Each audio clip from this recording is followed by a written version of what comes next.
Well, maybe I don't want to confuse anybody, but I will say this. I think one of the key elements I want to say here is, do all the listeners out there have to say, oh, now we need to hire a bunch of business analysts? No. Maybe, no, yes, is a good answer. Perfect answer. I think, and this is where my passion lies, as a project manager, I always understood that the project management lifecycle has limitations for superior delivery of value.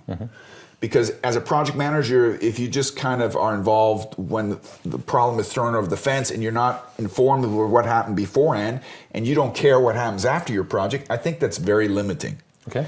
So is it the role of the business analyst also to take care of what's after? Yes. Okay, so fully responsible that the needs which were once assessed and identified are really covered by the project. Absolutely. So one of the functions when we get to elicitation and analysis is that, so let's give an example. If you look at traditional project management, you kind of, when you do your work breakdown structure, you kind of break down to a work package level, and it's still fairly high level, and everybody's patting each other on the back saying, yeah, this is what we want, yes, we can, let's do it, right?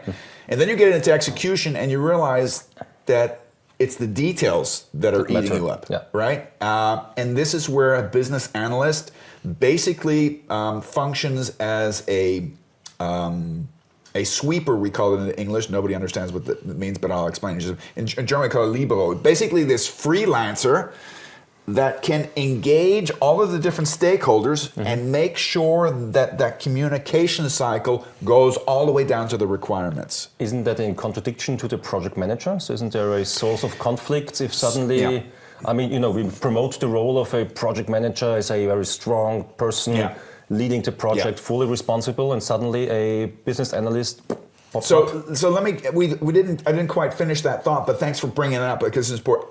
I think for most of the listeners out there, business analysis is relevant, not because you should be wishing for a separate business analyst. I think if you want to be a superior project program portfolio manager or PMO manager, you need to understand business analysis. Okay. And I think that most organizations will integrate the business analysis process into the already existing project management process. I think that's the solution. Are there situations where I would say it would provide an additional value to have an additional player on the field? The answer would be yes.